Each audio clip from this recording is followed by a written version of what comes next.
आपको लगता है ऐसा कुछ कि T20 वर्ल्ड कप में Jaiswal is going to play? तो अगर कोई लड़का इंटरनेशनल क्रिकेट में जाके रन बना रहा है, चाहे वो T20 हो या टेस्ट क्रिकेट हो, और टेस्ट क्रिकेट में उसका स्ट्राइक रेट देख लीजिए, जबरदस्त। तो मुझे तो लगता है कि वो खेलना चाहिए। बट शुभमन गिल से कंपटीशन। सचिन तेंदुलकर का कंपटीशन किसी के साथ इसलिए नहीं था क्योंकि वो सबसे अच्छे थे। किसी का कंपटीशन किसी के साथ नहीं होता है। ओके। अगर आप अच्छे हो ना तो दूसरे की जगह अपने आप चली जाएगी, उसको अपनी जगह बचानी है।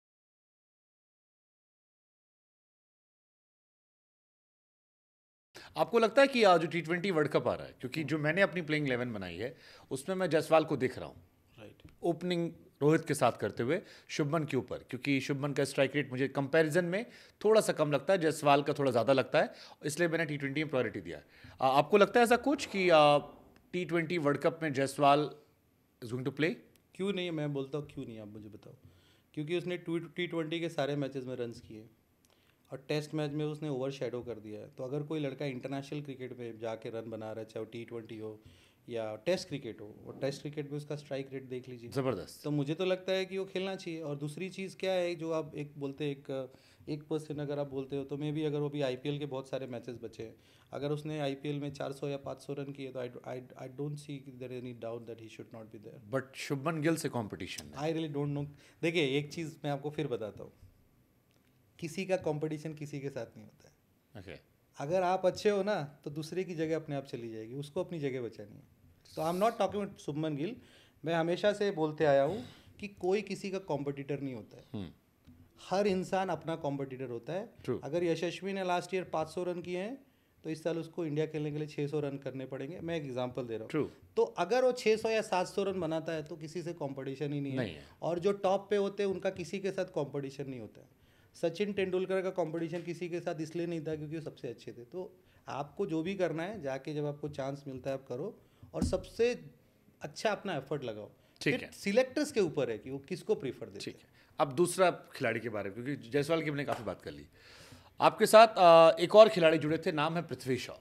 एक खिलाड़ी जिसको लेकर कहा गया, रवि शास्त्री ने कहा था कि when he walks into the field ऐसा लगता है कि ब्रायन लारा, सहवाग, सचिन।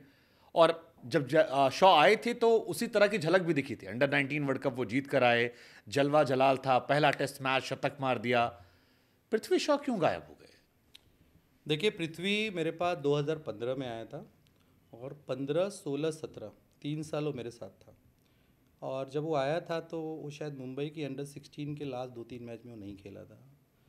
और उसके फादर से मेरी मुलाकात हुई, क्योंकि हम दोनों एक ही एरिया में रहते हैं, सांता क्रूज में, और एयर इंडिया ग्राउंड में वो भी आता था, अलग अलग नेट्स में खेलता था। तो ऐसे एक दिन हमारी मुलाकात हुई और मैंने बोला नेट्स में बैटिंग कर। तो उसके थोड़े रन्स हो नहीं रहे थे उस टाइम पे, तो आया, बैटिंग किया, और 10-15 दिन मेरे पास आया। और फिर उसके फादर बोले कि सर हम आपके पास आना चाहते हैं। बोला आओ, लाइक दैट। तो वहाँ से हमारी जर्नी स्टार्ट हुई। और फिर वो उसके बाद दो अंडर 19, नेक्स्ट ईयर अंडर 19 खेला, कूच बिहार ट्रॉफी खेला। उसने सिलेक्शन के पहले मैच में 131 किया, फिर 181 किया, जो हमारा वहाँ का अंडर 19 के ट्रायल मैच होते, और कूच बिहार खेला। तो वहाँ से मेरी जर्नी स्टार्ट हुई और मैंने उसके ऊपर काफ़ी काम किया 2015, 16, 17। और बेसिकली वो टैलेंटेड तो शुरू से था, और बहुत सारे कोचेज़ ने उसके ऊपर काम किया था। मैं पूरा क्रेडिट नहीं लूँगा, क्योंकि मुझे लगता है कि पृथ्वी के ऊपर और भी बहुत सारे कोचेज़ ने काम किया है। MIG क्रिकेट क्लब है, वहाँ पे उसने काफ़ी मेहनत की है। रिजवी में उन्होंने हो गया, उसके और भी कोचेज़ हैं। लेकिन उस टाइम पे मैं था उसके साथ, और मैं था और कोई नहीं था। तो मैंने उसको काफ़ी गाइड किया, मेहनत किया, उसको सब किया। मुझे ऐसा लगता है कि जब अंडर 19 वर्ल्ड कप हुआ तो मैं बहुत एक्साइटेड था कि मेरा, क्योंकि एक्चुअली देखे तो पहला लड़का वही था जो अंडर 19 खेला था, जिसको मैंने कोच किया। तो मैं बहुत एक्साइटेड था और मैं वेट कर रहा था कि वो कॉल करेगा। बात मेरी हो गई थी, क्योंकि मैं दिल्ली में आया था, किसी न्यूज़पेपर के साथ बैठा था, उन्होंने बोला कि पृथ्वी से बात करा दो। और मैं कभी पृथ्वी को डायरेक्ट कॉल नहीं करता था, मैं उसके डैड के थ्रू बात करता था। तो मेरे को मजबूरी हो गई कि मुझे करना पड़ा, तो उसने मेरे से बात किया, 2-3 लोगों से और बात किया, और मेरे को थैंक यू वगैरह भी बोला। उसके बाद अंडर 19 वर्ल्ड कप के बाद आज तक मैंने उसको देखा नहीं है। क्या बात कर रहे हैं? यस, मैंने उसको फेस टू फेस नहीं देखा। और अंडर 19 से पहले आप ही कोचिंग कर रहे थे? यस, उस जाने के पहले भी मेरे साथ वो सेलिब्रेट करके गया था। उसका बर्थडे है 9 नवंबर को, तो रणजी का कुछ बॉम्बे का 500वां मैच था, तो वो मेरे घर पे आया था, हमने केक वेक काटा। और जाने के पहले एक बार मिला था, उसका कुछ कॉन्ट्रैक्ट वॉन्ट्रैक्ट हो रहा था कोई कंपनी से। तो 2017 एंड के बाद आज 2024 में हम बैठे हैं, मैंने उसको देखा ही नहीं है। 7 साल। यस। और मेरे बहुत सारे फ्रेंड्स हैं, जैसे वसीम है, इंडियन ऑयल में खेलता है अभी, राजेश पवार है, 2 बार उन्होंने बोला, तो आई डोंट थिंक उसका क्या इशू है, आई डोंट नो। तो अब मैं उसके बारे में क्या बोलूँ, जब मैं उसको मिला ही नहीं तो मैं क्या बोलूँ कि उसका डाउनफॉल कैसे आया। बट एक प्लेयर जिसके बारे में फिर भी कह रहा हूँ कि जिसको लारा सचिन सहवाग, ये ग्रेटेस्ट प्लेयर है सर, खासतौर पर टेस्ट क्रिकेट में तो इनसे बड़ा कोई नाम ही नहीं है। लारा सचिन आपने एक साथ जोड़ दिया, वो नाम जोड़ कर आना, हर प्लेटफॉर्म पे परफॉर्म करके आना।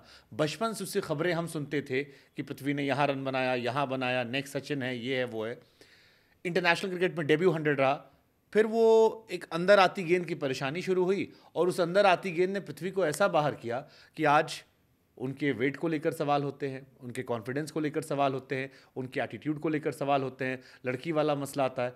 तो क्योंकि आप बहुत सारे बच्चों में डील करते हैं, जायसवाल ने ऐसा क्या किया जो पृथ्वी नहीं कर पाए? क्योंकि टैलेंटेड तो पृथ्वी शॉ भी उतने ही थे। जायसवाल की आज तीनों फॉर्मेट में जगह बनी है और पृथ्वी शॉ की तीनों फॉर्मेट में जगह पहले बनने के बाद वो बाहर हैं, जबकि उन्हीं के साथ ही चाहे अर्शदीप हों या शुभमन गिल हों या बाकी जितने प्लेयर हैं, इनफैक्ट रियान पराग जिसको इतने क्रिटिसाइज किया गया शुरुआत में, वो भी अब अपनी जगह बनाते दिख रहे हैं।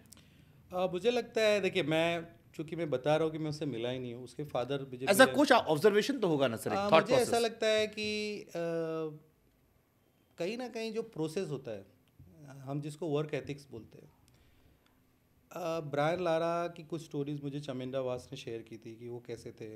अपनी भी स्टोरी, चमिंदा वास मेरे अच्छे दोस्त हैं, तो हम लोग थोड़ा लेजेंड्स कैसे जीते हैं उसके बारे में मैं काफ़ी बात करता था, उनसे मैं जानकारी लेता था।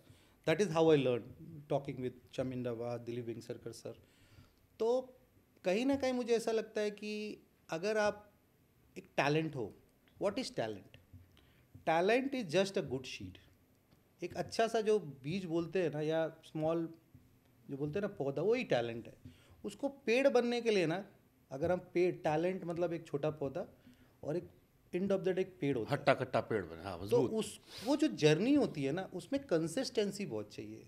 और कंसिस्टेंसी क्या चाहिए? आपका लाइफस्टाइल, आपका वर्क एथिक्स, उसके बाद डिसिप्लिन। तो अगर मैं दूर से बोलूँ, जैसे सब लोग बोलते हैं, जैसे जैसे मैं खबरें सुनता हूँ, तो मुझे लगता है कि उसने कहीं ना कहीं कॉन्शियसली या अनकॉन्शियसली, क्योंकि मेरा स्टूडेंट है तो मैं हार्श नहीं बनूंगा, क्योंकि मैं चाहूँगा कि अगर कोई बच्चा मेरे साथ ही रहा है और इतना सब किया है, तो वो कहीं ना कहीं ट्रैक पे वापस आ जाए। तो मुझे लगता है कि कहीं ना कहीं वो जो कंसिस्टेंसी चाहिए चीज़ों को बेहतर और बनाने की, क्योंकि आप अंडर 19 में रन किए, आप टेस्ट में रन कर दिए, ठीक है, आपने अच्छी स्टार्ट कर ली, लेकिन इंटरनेशनल क्रिकेट में टिकने के लिए जो आपको अपने गेम के अंदर लगातार सुधार लाने पड़ते हैं, जो जो चीज़ें लगती है, क्योंकि वहाँ के बॉलर बहुत स्मार्ट होते हैं। अगर आप सचिन तेंदुलकर का 1989 का वीडियो देखो तो अजीब से खड़े होते थे, और अगर 2011 या 13 का देखो तो एक अलग सा पोज दिखता है। या तो सचिन तेंदुलकर ने अपने गेम को लगातार रिफाइन किया, ट्यून किया, उस पर काम किया, फिटनेस पे काम किया, मेंटल टफनेस पे काम किया होगा। मुझे लगता है प्लेयर तभी भटकता है जब वो अपने प्रोसेस से हटता है। अगर आपकी वर्क एथिक्स अच्छी है और आपका प्रोसेस सही है, आप डेली वो हैबिट्स को फॉलो करते हो, तो आप पीछे नहीं जाते हो। तो कहीं ना कहीं मुझे लगता है जो प्लेयर फेल होते हैं या नहीं कर पाते, उनके अंदर ये चैलेंजेस ज़रूर होते हैं। यशस्वी की बात है तो मुझे लगता है उसका वर्क एथिक्स सुपर्ब है, वो मेहनत बहुत करता है और उसको अपना काम पता है कि ये चीज़ मुझे कैसे करनी है। यही दोनों डिफरेंस है।